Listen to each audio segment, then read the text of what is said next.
Hello and welcome to episode 26 of the Books to Last podcast. This episode we are joined by Nidhi from Nidhi Reddy Reads.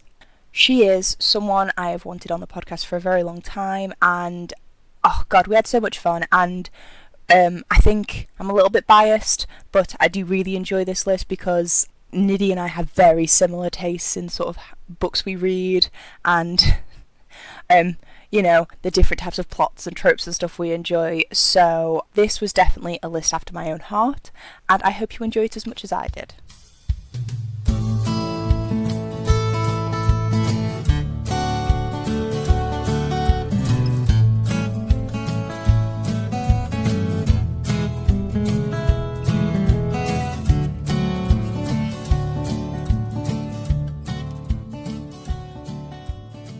Hello, Nidhi, and welcome to the Books to Last podcast. How are you doing today? I'm great. Thank you so much for having me. I've been so excited this entire week, so I'm so glad to be here. So good to hear. What have you been up to today? Anything exciting? Well, I moved into college like literally 2 weeks ago. I'm part of like the summer program, so right now it's just a lot of walking and going to class and then trying to like juggle booktube on top of that. But that's me. What about you? I went and did. I went to the shop and got some things. Went to the post office, and I got a library card, which to my local library, which was a long time coming. And then I had to sort of explain that I was in a rush, so I actually couldn't go and look at any of the books after I got my library card.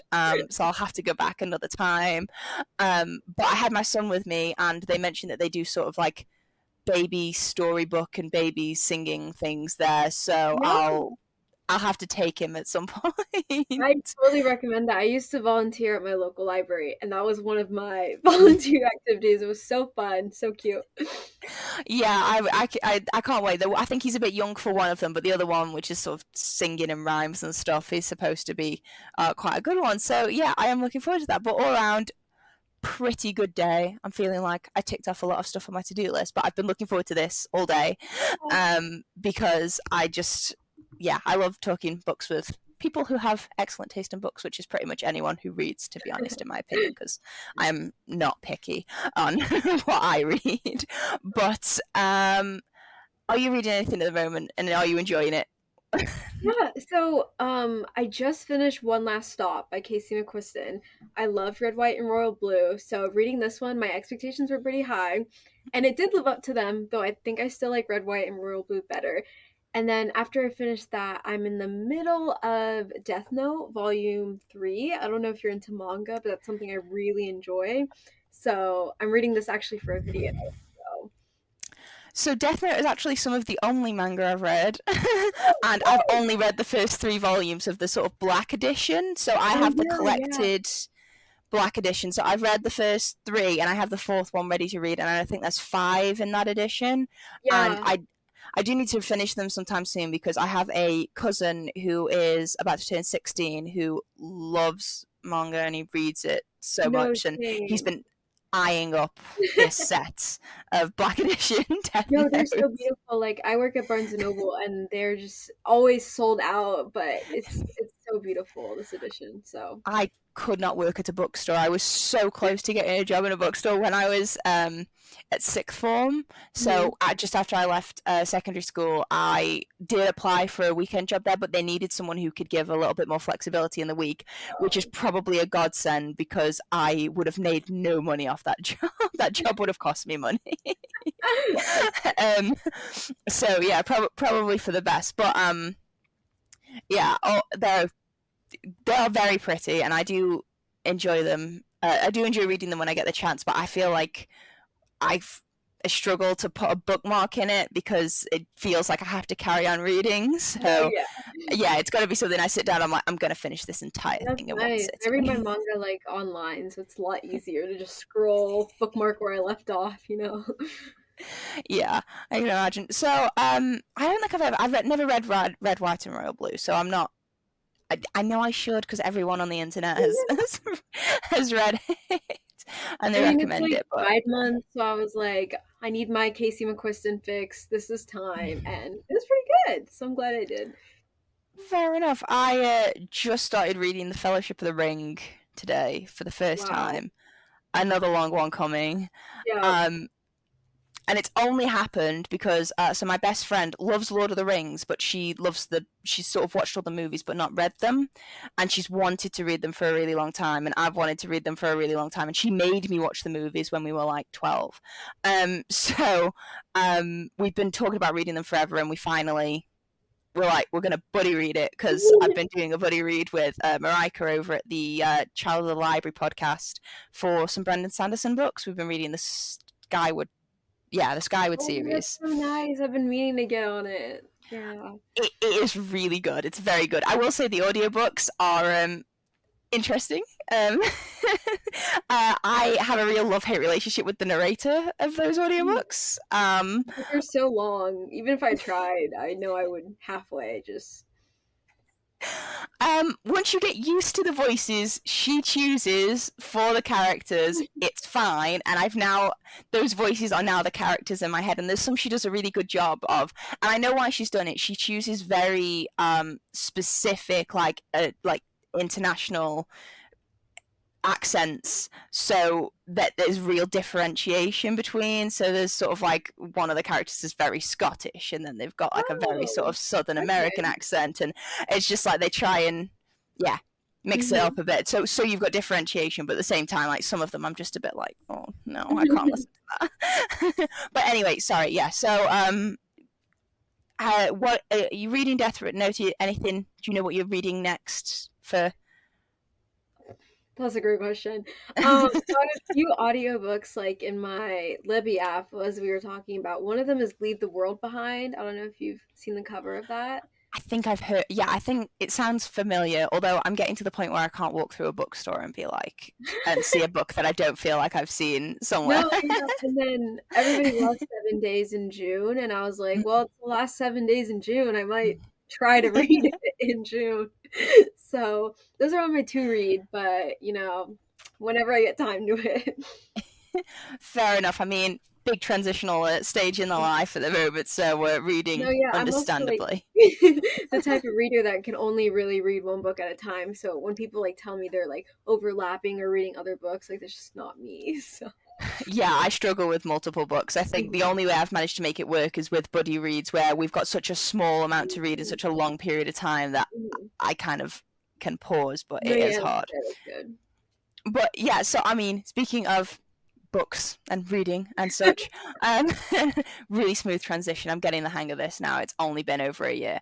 Um, for any listeners who haven't heard the podcast before, Books Last Podcast is the podcast that challenges readers to pick the only 5 books that they can take with them when cast away to a mystery remote location, and they get to choose their mystery remote location. So, before we get into your list of books, where do you want to be cast away to, Nidhi? Okay, so I just came back from the beach this weekend and I realized I am a beach girl. Like, there's nothing better than going to the beach in the summertime, toes in the sand, and just reading a book. Like, I could read for hours, for days. Like, the years can go by and I can still be there on the beach. Like, it's so nice.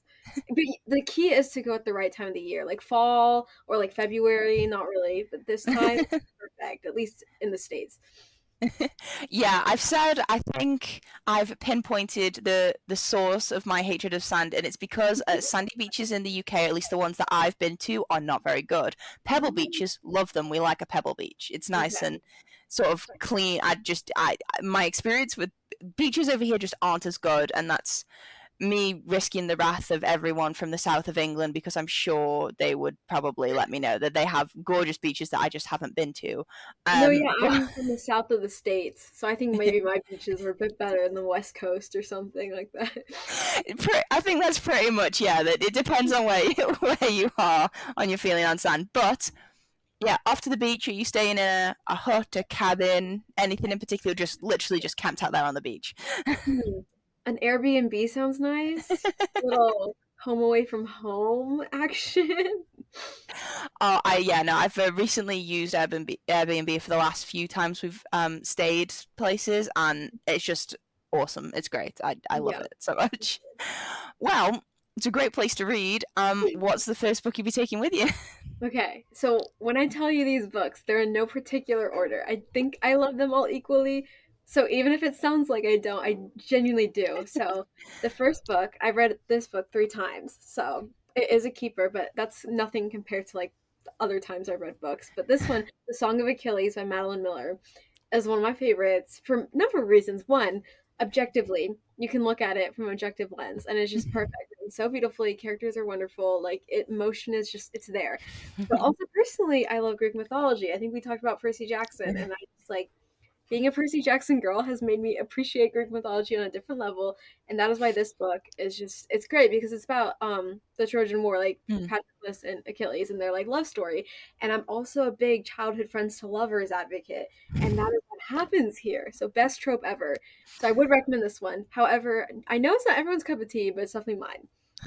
Yeah, I have not read A Song of Achilles, but I do have it on my shelf. I have the Waterstones released an edition that was just too gorgeous to like pass up. I'm so jealous of you.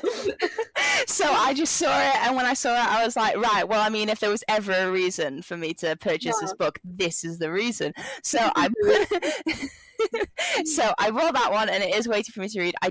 I'm a big fan of mythology again because of Percy Jackson. Percy Jackson was the series that cemented my love of reading as a child. So it kind of that does it for you, and it's just I have wanted to read it for a while, and I always love it when something's your favorite and you can say objectively it's good, because because there's so many books that I love, but I can say with all the love in my heart that they are not objectively. I mean, They like, are, I made my video came out today where I read a few like popular TikTok books, and I was thinking from a TikTok lens, like you can appreciate it from the character, the writing, like the plot, the structure, like it's just woven so beautifully. Like I know you're gonna love it, so I would let you have your own yeah. opinion on it. But I'm telling you, you must. Yeah, it's one of those things like you can have books that are objectively good but that you just don't connect with, like they're just well written but they're just not a book for you. I've found that Yeah, like a lot of people I speak to about things like The Night Circus, they can say objectively I understand, it's but good. it Yeah. just doesn't connect. Personally, the Night Circus is wonderful, 5 out of 5. So you are Yeah. correct there. So, Yeah, and I think I that was my feeling with like Invisible Life of Addie LaRue, which yeah, I mean I wanted to love it. I wanted to cry like everybody else cried on the yeah. internet. I really did. But like I got like 50 pages from the end. I was like, I'm not even welled up. Not It even was okay, close. look, literally, I read that too in my TikTok video that came out today, and it's like Victoria Schwab is one of my favorite authors. So the fact that I was like, why did this stick with me? Like, it was so humiliating because I was like, I love you, I promise. Yeah, I read it and I was like, you know what, this is it's well crafted. I understand the story. I understand Yep. the messages. I was like, but this isn't the right time for me in this story. I think that's what I've decided. I've chalked it up to that. I tend to believe that. I mean, I was going to say I don't think there are any bad books. There are bad books. I mean, that I feel like that's a fact. I've read several of them, but I feel like for the most part, every book just needs to find its specific reader. Because I mean, there are a lot of books that I've read that I can say, yeah, no, I can No, objectively say that that's probably not the best written piece of literature ever, but I love it. So no, yeah, agreed. yeah. All good. But A Song of Achilles don't have that problem. Objectively good, just perfect on every front. That's what Yeah, I said. that's just straight up. That's just it. um, have you read any of Madeline Miller's other books? I know she's come Yes. out with some other stuff that's like Yeah, she also has good. like a few short, like I don't know if they're novellas, but they're inserted in other books, like multiple anthologies. That's what I'm trying to say. She has a few of those, and I've read those. Obviously, those are great as well.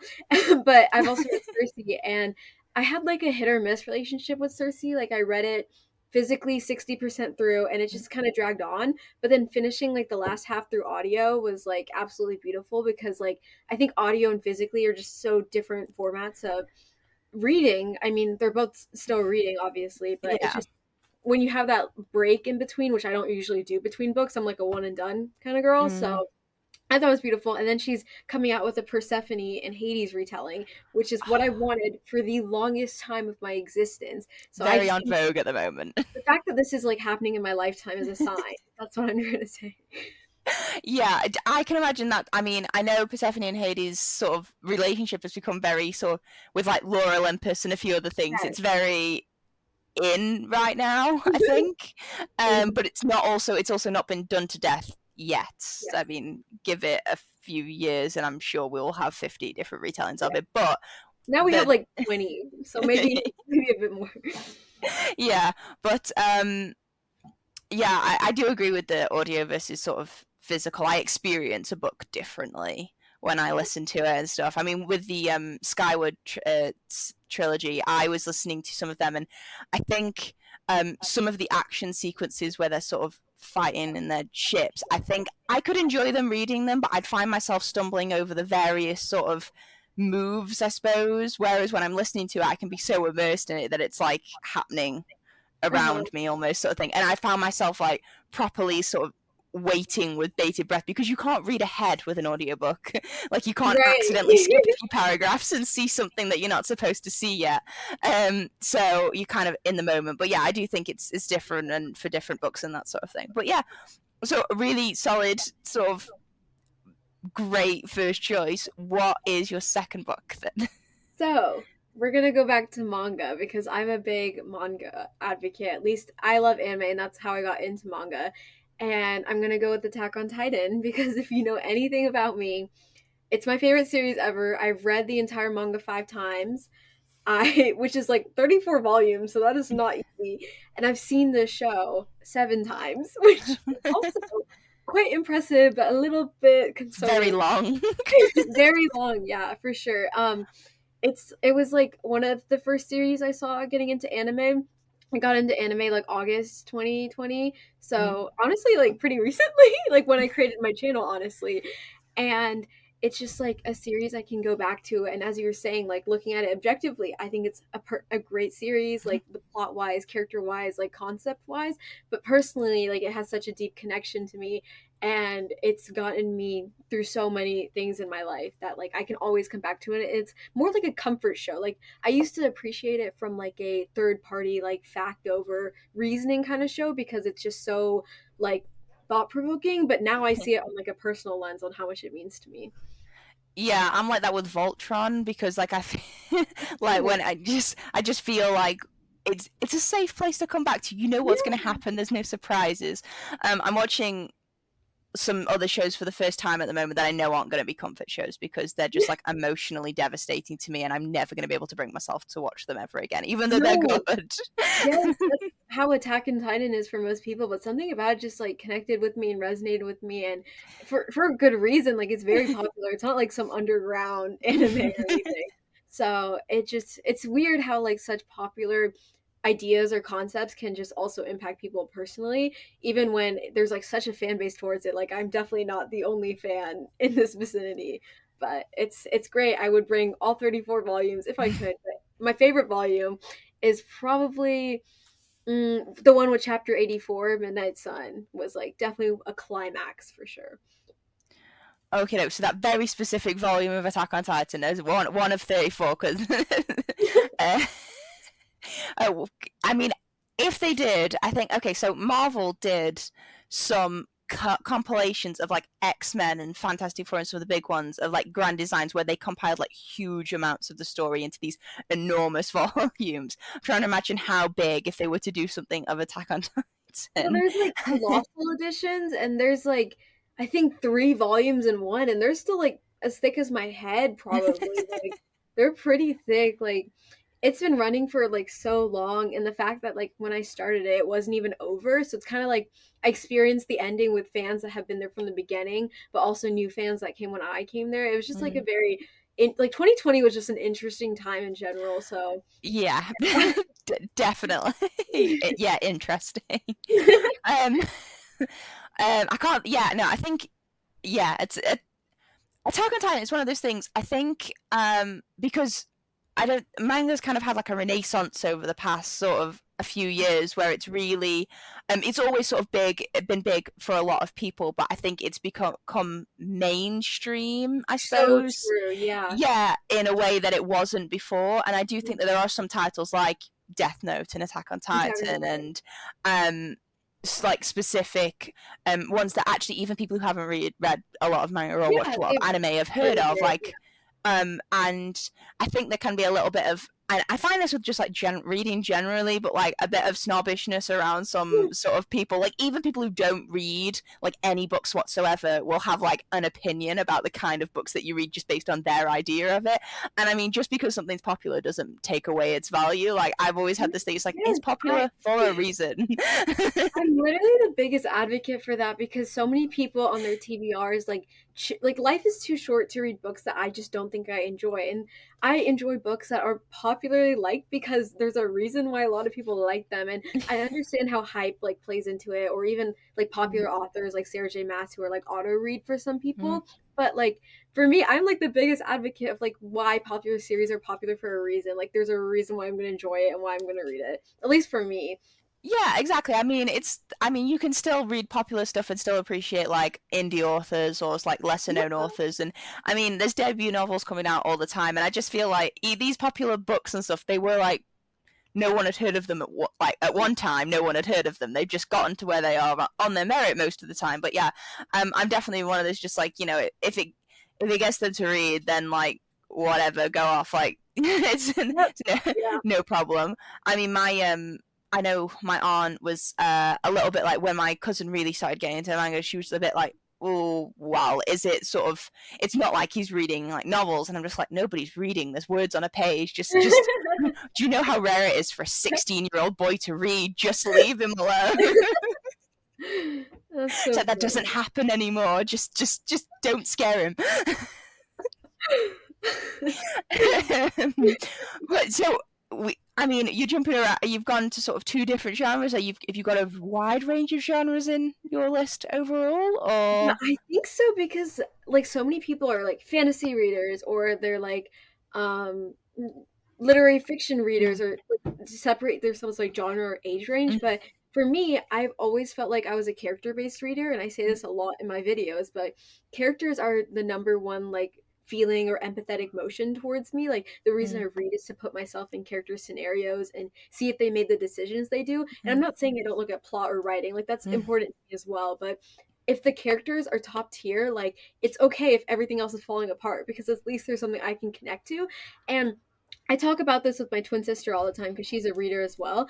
And she's like, Nitty, like everybody's a character based reader. Like you need to stop making this like your entire personality. And I'm mm. like, no, you don't understand. Like if the characters are good, I will love it. And I think that goes to show in the past two books I talked about. Like the characters are just amazingly written. And along with that, in an objective sense, the plot and writing and everything fall as well.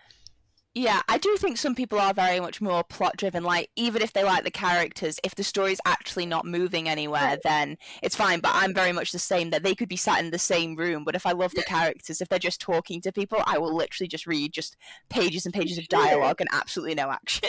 Yeah, no, for sure. Because I feel like there's so many things about like authorial intent and why authors make characters do Mm. certain things. Like I think I'm just such a human person, and I think you are too. At least what I'm getting with the Yeah. vibe that like if we can understand them in a certain sense and why they make the decisions they make or think the thoughts they think, I think that's what makes a good author and that's what makes a good story.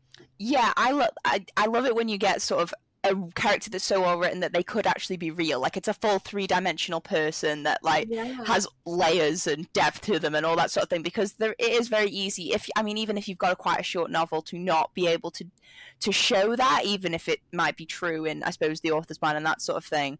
But I mean, my big example of that I mean, I don't really want any Cassandra Clare stands to come after me. But like, okay, so all of the plot of pretty much all of the Shadowhunter Chronicles, and it's gotten to the point where basically it's just fan fiction of Shadowhunter books. Like that Yeah, is I don't disagree.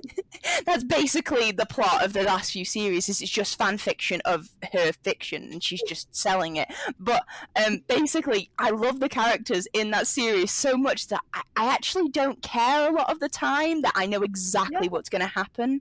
I've not really been surprised by a plot point since maybe like Like City not of Ashes, probably. Like yeah, there's the been like third book, some, City of Glass.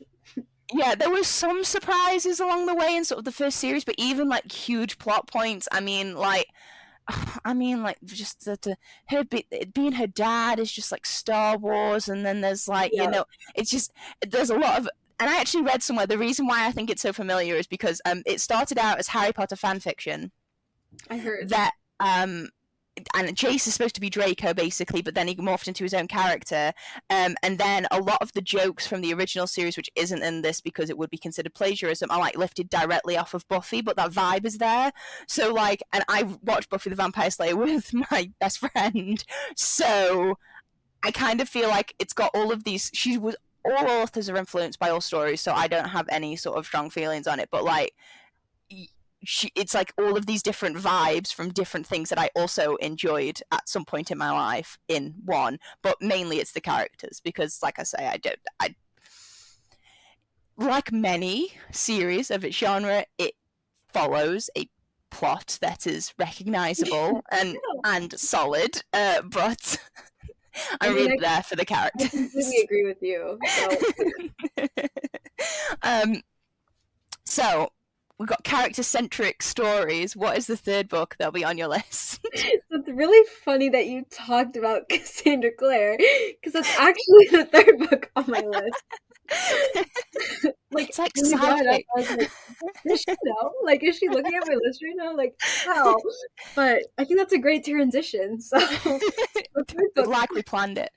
yeah, I promise this was not planned, guys. But like, the third book on my list was actually Chain of Gold by Cassandra Clare. And if we were in my room right now, like my filming room, or you can watch my videos and see, but I have like 2 copies of Chain of Gold, and I have a quote from like chapter the Whispering Room of Chain of Gold up there.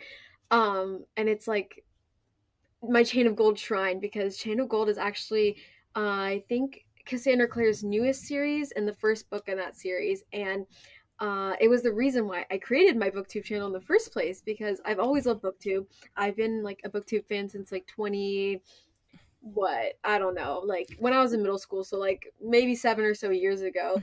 And then after like being a fan for so long, I read Chain of Gold, and then I went on book Twitter because I wanted to see like who is talking about these characters, like who loves this series as much as I do.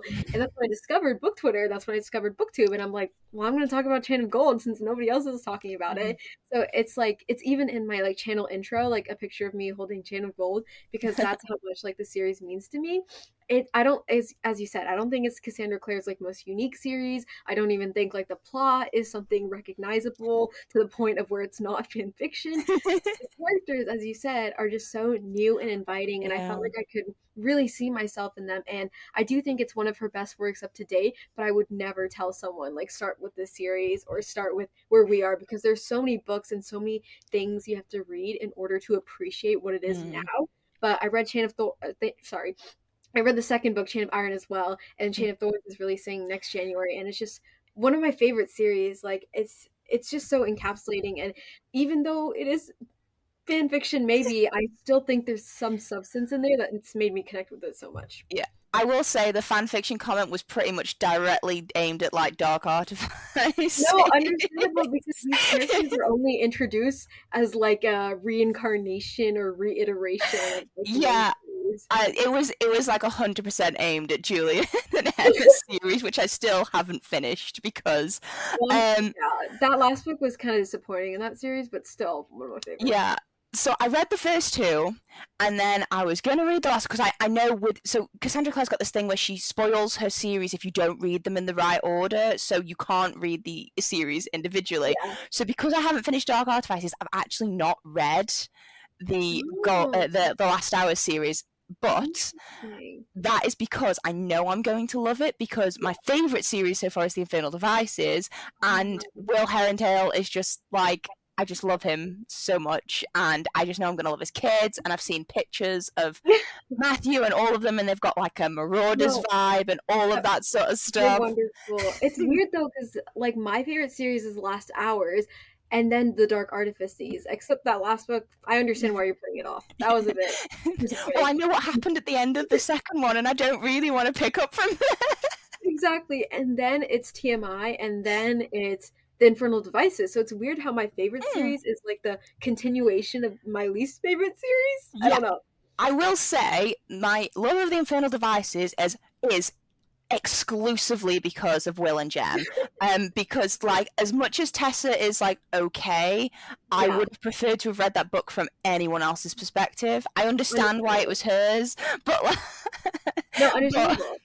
Maybe but Will she just didn't win me over that much. I'm much more of a James Herondale kind of girl.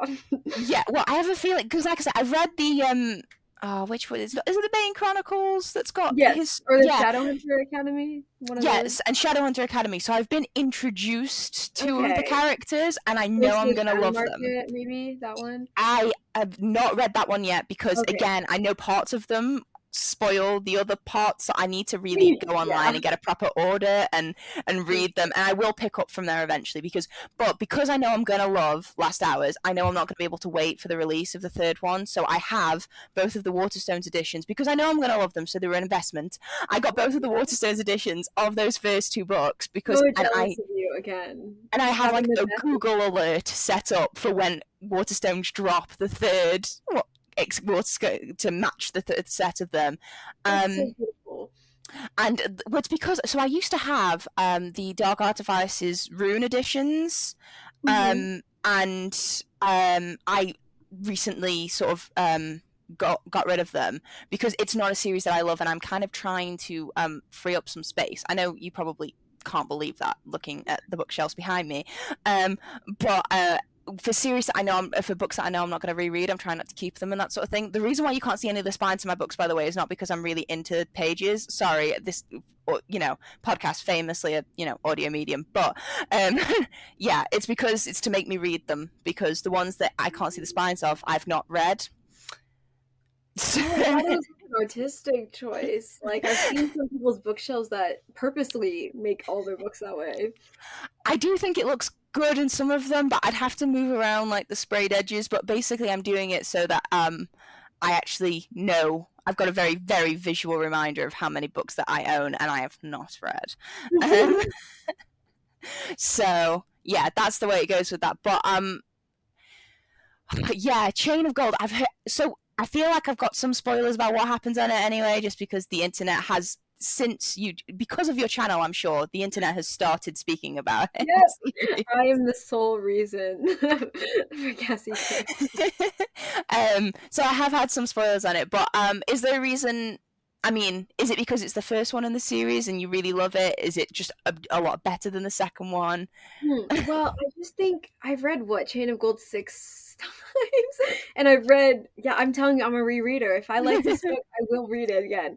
And then I've read Chain of Iron twice. It's more of like Chain of Gold was there for me before Chain of Iron, so that's why like it's just like a deeper connection. And again, that was the reason I created my channel. But in my review for Chain of Iron, I even said like I didn't think any book could top Chain of Gold, yet this book exists. So it's equally or even better, but just Chain of Gold just means more. And the cover, in my opinion, is prettier. So Yeah, they are really pretty designs, and I think that's the one downside is I've also had to make myself only keep one copy of books no. because I got to the point where I had like five different copies of a lot of them. Like despite the fact it's actually really a problem. Despite the fact I've not read the Last Hours series, there was a time I had the Fairy Illumicrate and Waterstones editions of all of them, and then I That is eventually just had to beautiful. find them new homes because It could have been my home. We could.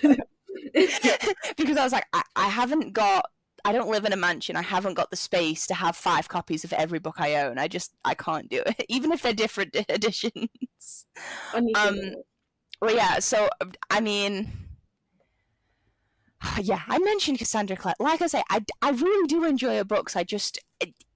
It's just one of it's Yeah. just one of those things. I just No, love the characters so much that I just, even though I know other people have their thoughts on her and her stories, that's yeah. just me. Like I read Cassandra Clare when I was like in fifth grade. I think like a year before I discovered BookTube, and I think I discovered BookTube around like the 2017 craze probably, and that's where a lot of these like popular YA fantasy series or dystopian era was kind of like the hype. So it's just really like I've just been with her for so long that to me it's like obviously I'm going to read the next book, but if you're coming as a new Cassandra Clare fan, like where do I begin? That is so intimidating. Like I understand why you're like Yeah. what you're, yeah, but she's just always been there. So I think I started reading her before, it was just after City of Lost Souls came out. And Okay. the reason I remember that is because it's the first, it's probably, even though Percy Jackson was the series that really got me into reading, I think the TMI series might have been the one that I stayed up until like stupid o'clock in the morning to finish and read just back to back. And I read completely legal PDFs that I definitely didn't find on the internet. I was a teenager without a job and no money, so like Let me tell you, no judgment here. I've Totally since understand. bought several versions of a book, I've so it made up I for it. Your yeah, 5 copies. I've made up for it for sure. But like I read them all sort of back to back, and I remember like I ended up getting a slight spoiler because I wanted to know whether Jace and Clary were actually whether they were actually siblings, and I needed to know. I ended up getting a little bit of a spoiler in my pursuit of just finding out that, but like it didn't mean anything to me at the time, so it didn't Yeah, matter. yeah. But yeah, it's definitely it's a world that I'm just scared about getting back into it because it just kind of encompasses your life and you No, have to like yeah, you think that, and then you read it, and you're like, now I understand why I love these books. Like, I understand why, even when people tell me the most problematic things, what they find from these books, I'm like, you need to read them. Like, as long as you go in with your eyes open and you know what the yeah, problems do are, not take then everything so blindly because it is pretty questionable some stuff. yeah, I do find it interesting. And to be fair, I mean her character work is good no matter what There, the sort of problematic content. Her character work is really good. Valentine for is a sure. character in TMI. Sorry, this is a complete tangent, but he is a really believable and sort of full-bodied villain, which is really nice to have. And just a full-on narcissist. And if anyone's ever had like a narcissist in their life, they understand. They understand what it's like. So they just sort of it just is very believable. I just find it just very Yeah, and the interesting to way see. she's Yeah. grown, especially because I feel like me and you, we've been there for like, as you said, like so long that if you read her like works from before and up to now, like every new book is her best work, which is so fresh and new. I think riveting an Mm, author in this particular genre and this kind of mm. age where books are so readily available and being published. Yeah, City of Bones is it's a far cry from sort of some of the other series. I think yeah, I put the reason why I wasn't as big a fan of Dark Artifices, I think it was because there was too many characters and I got very Mhm. like Oh, I for felt sure. pulled in a lot of different directions. I think that was the thing that really got it there for me. Maybe if there was God, this is going to be like blasphemy, but like maybe if there was slightly less Blackthorn children. No, understandable. I'm just the type of person that enjoys that type of family dynamic Yeah, situation. this is the thing. I love fan family, and that's I think it's just because they all had such big stories. Whereas I think in a lot of fan family stories, there are like B and C plots, but like all of their plots felt like We're A like a plots. yeah, you're right, you're right, yeah. So I think that was my issue. But yeah, so we're at the halfway point. We've got Song of Achilles, Attack on Titan, Chain of Gold. Definitely different genres, definitely different vibes and atmospheres going on. But Yeah. what is the fourth very character centric, character driven book on your list? So I'm gonna throw you in for another curveball because this has nothing to do with any of the other series I mentioned, but I read it this year, so it's one of the relatively newer ones, and it's been out for a while. It's I Am Malala by Malala Yousafzai, so it's pretty popular. I'm sure you've seen or heard of it. Malala Yousafzai, for those who don't know, was a woman shot by the Taliban, and she now dedicates her life to women's education equality, Mm. and I just think she's such an inspiration for me. I'm personally studying international affairs and economics at the college I'm Oh at right now, wow, and just one of proper serious subjects. for sure. And like one of the reasons I want to dedicate my life to helping people and go into public policy and politics and that sort of work is in order for women and people of all different types of genders and bodily autonomy to have equal rights and have that kind of privilege in the world that many other people do. So she's just such an inspiration to me. When I read this book, I read it all through audio in one day, which has never happened to me because I'm not really an audiobook girl, but I sobbed at the last half of Mm. this book, and I'm not a crier in books. I'm a very stoic person while reading, So the fact that like I had this kind of emotion come over me, and the fact that it took me so long to even pick this book up, and I just think it's a must read for everyone. Like you don't even need to look at it from objective lens, just from like a humanity perspective. I just think it's like nothing like I've ever read before. Yeah, I think I suppose when the stories are real, it kind of it always hits a little bit differently when what you're reading actually happened. And I mean, Right. Malala is, I mean, she lives here in the UK now because of what happened to her, and she's graduated Oxford, and she's just been doing like loads of really Mhm. amazing things. And she recently got married, and oh my god, her wedding photos are just like Yes. to So die for. beautiful. They Like were so gorgeous. I'm not really someone who's into memoirs or that type of nonfiction. Not because I have Mm, personally anything against it. It just takes a lot for me to connect with the characters or understand mm, why I'm there in the first place. But this book is just, if you like the way she narrates it and the way she's written it is, it's hard not to like picture like what is happening right in front mm. of you in some country that's not even that far away. So it Yeah. personally just moved me so much, and it's just like a must read. And even if you don't take away like the political messaging or the what she's trying to get across, if you look at it from not necessarily a different perspective. I don't know what I'm trying to get here, but Mm. if you look at it from like even Just a not really humanity perspective. yeah, yeah, if you're not really even inserting yourself in there, you can still understand why that story needs to be heard. That's what I'm trying to say. Yeah, I think just because of what happened to her, it so easily could have been a story we never heard. Like we never would have Exactly. known who she was and what she was doing, and she never would have been able to achieve what she did.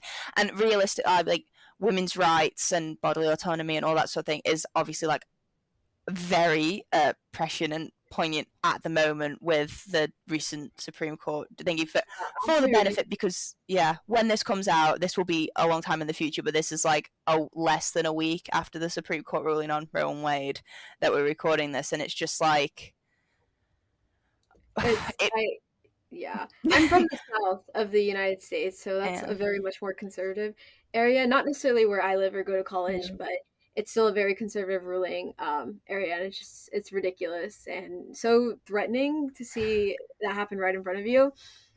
Yeah, I speaking to a few of my friends in the States, it's just been like I fully just don't have words. Like whenever Right. I think, I mean, whatever side of it you sort of anyone falls on for their own sort of personal reasons, that sort of thing. I just keep coming back to it's 2022. Like Yeah, and how how is this still happening? right, and not like trying to make this political or anything, uh, because as you said, like personally you can have a choice for yourself, but the fact that somebody has to decide it for everyone is absolutely ridiculous. And it's raining. I don't know if you can hear that. I heard thunder. Okay. Yeah, but so yeah, very serious topic, and a book that sort of speaks to issues around that, and also just a really amazing, Yeah, person's life.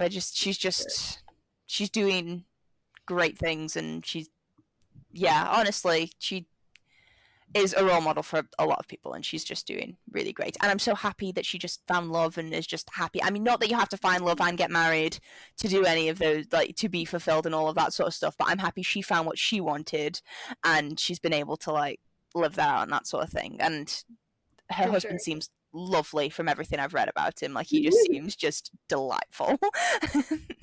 um so we're on the last book, and I mean, see, I suppose character isn't the word to go for, but definitely people centric, like the human experience stories. What is the last book, but obviously not the least, um, on your list, because we're doing this in no particular order? Right.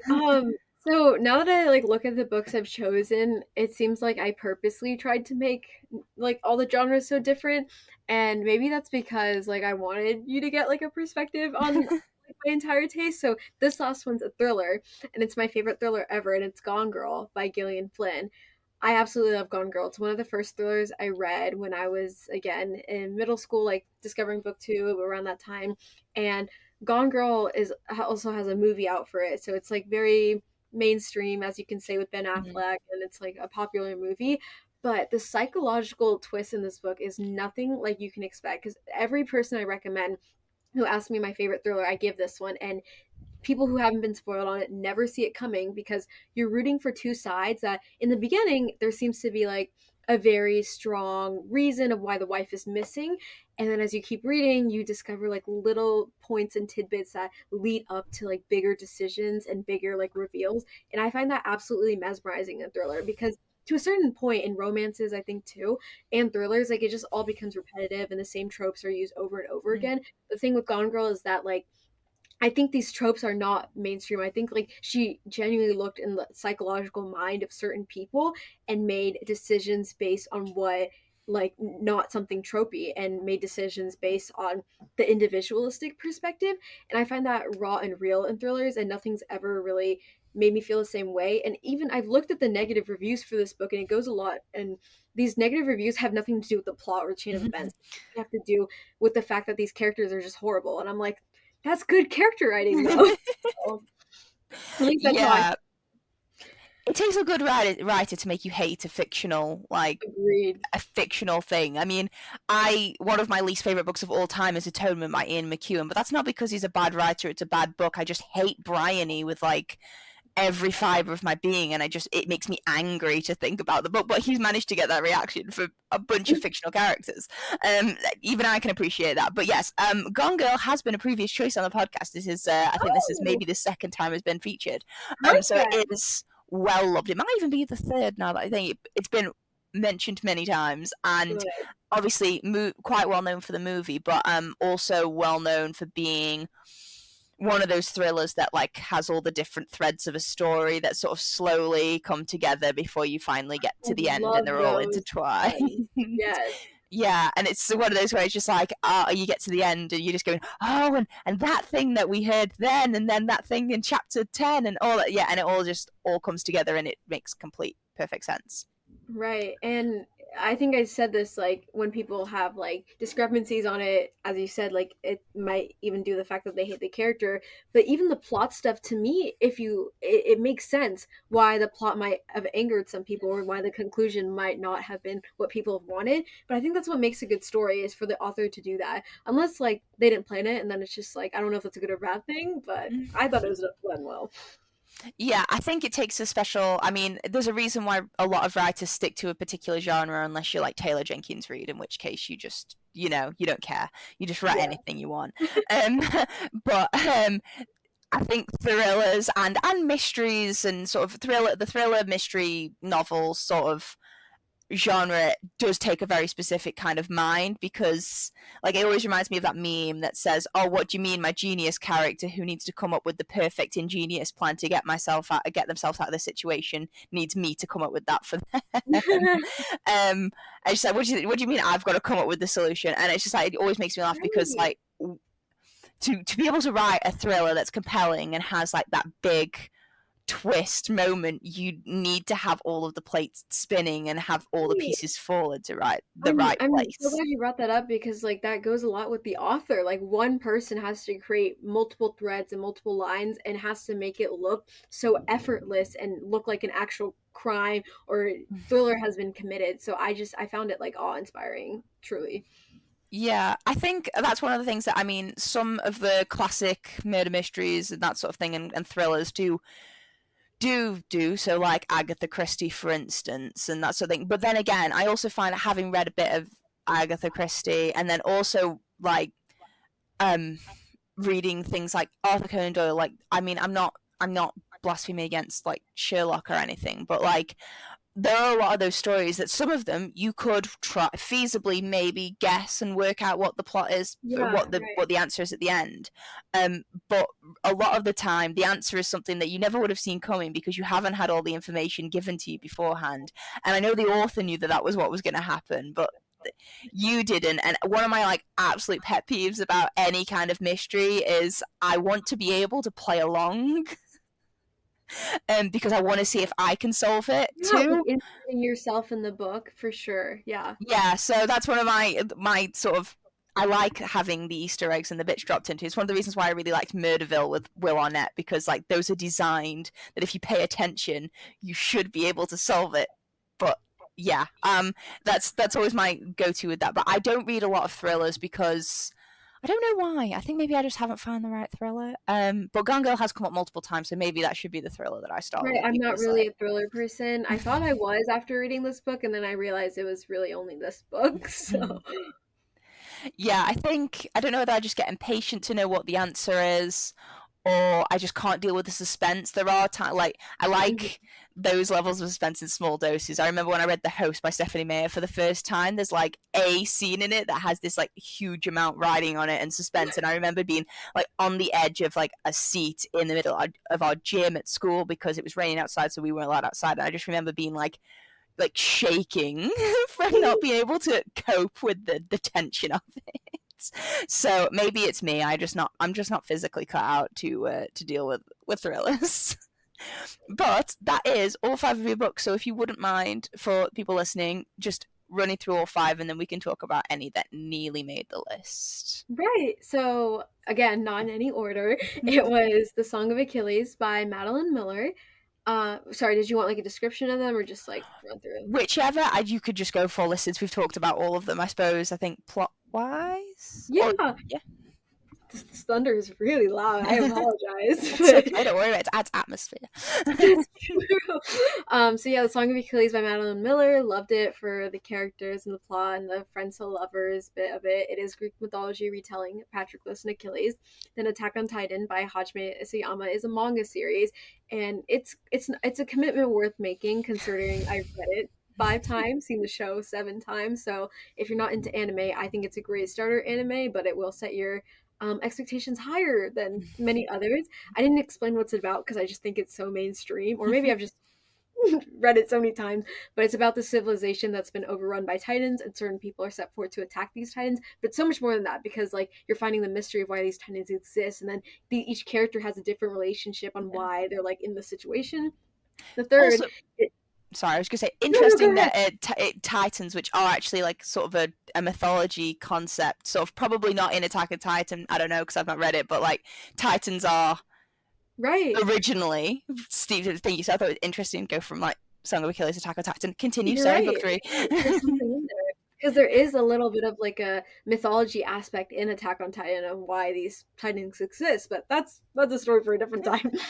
And the third is Chain of Gold by Cassandra Clare, which is part of the Shadowhunters series, which is a YA fantasy series about, or realistic fantasy series on certain people that have powers that can fight these demons, but it's I think it's more than that because it's evolved into something crazier and like a political and social economic like metaphor. It's insane. It's a big old urban fantasy adventure. Yeah. For sure. And then the fourth one is I Am Malala by Malala Yousafzai, which is a memoir about Malala's life and the situations and circumstances that ended up for her to be shot by the Taliban and then what she does now. And it's beautiful, heartwarming, made me cry. Completely love it. And then the last book is Gone Girl by Gillian Flynn, which is a thriller on a mysterious disappearance of a wife, but she kind of left clues maybe on her disappearance, and the husband is now being framed for it. So it's kind of like a who actually, what was the reason for her disappearance in the first place? Yes, so full five list, and I actually think I could probably connect all of them, even though all of them seem unconnected. Song of Oh, Achilles is based on Greek mythology. Mythology has titans. Attack on Titan has titans, with people who fight them. Chain of Gold has fighters of shadows, and and Malala is fighting the patriarchy, and Gone Girl has a man in it. Um, yes, that was excellent. I couldn't have done that at all. So, I mean, a completely unconnected or maybe secretly connected list of five books. Was there any books that you really wanted to add but didn't? They just didn't hedge out these five choices. Yeah, no, there's so many. Like I have a shelf on Goodreads of my favorite books of all time, and I think all of them are connected in some way, like you were saying. But I chose these 5 books because they were so disconnected. But obviously Percy Jackson. I read that in third grade, and since then I've like been like I've been a reader since I was young. But that was a series that I personally like head over heels in love with everything about it. And then there's a few manga like Monster, which is one of my favorite like psychological mangas. It has a lot to do with like why humans make the decisions they make. And then Persepolis was another like graphic novel about this woman who lived in Iran during the Iranian Revolution, and that goes a lot with Malala's story as well. And I just feel like it's another reason why I want to dedicate my life to like studying international affairs. So those are a few books. Like I think you got the gist. They're like connected to other books I did mention. Yeah. So I chose a bit more sporadic ones. Themes that Nidhi loves. Well, I mean, they're all amazing book choices. They're all great ones that people can go out and sort of dive into as a starting point for some big things out there. Because I mean, Greek mythology, where to start? Attack on Titan and manga, where to start? If you want to just dive right in the deep end of the Shadowhunters world, Chain of Gold, why not? There's no there are worse places to jump in for sure. Yeah, so all really awesome choices. If anyone listening wants to hear more book recommendations, hear more about your favorite books, whereabouts can they find you on the internet to do that?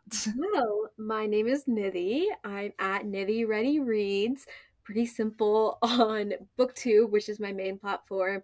I love posting on Instagram as well, but not like Bookstagram level, but I do love posting what I'm reading on there and any new anime I find, obviously. And then Twitter is like the little community I have on Twitter is probably my favorite because I feel like when I can tweet anything on there, like people know what I'm tweeting. So I love that. My link trees in my bio in Instagram. Oh, Goodreads. I love Goodreads. I'm on every single day. I love updating that thing. So I'm there as well. But I think those are my main platforms. Awesome. And I'll put links to your platforms and that sort of thing in the bio of the episode so people can go and click through to those and have your usernames and that sort of thing. If people listening like the podcast, you can subscribe to it, presumably on the app you are listening to the podcast on right now. And you can follow us on @BooksToLastPod on Twitter and Instagram. And yeah, if you like it, you know someone who would like this list of books that we've been kindly provided with, recommend it to a friend, send it on, or just buy them the books. That's always a really great gift. They'll love you for that. Thank you so much. That was just lovely. But yeah, thank you so much for being on, and thank you for your time. And I've had so much fun talking books with you. So yeah, listeners, thank you for listening. Nidhi, thank you for being on. And until next time, bye for now.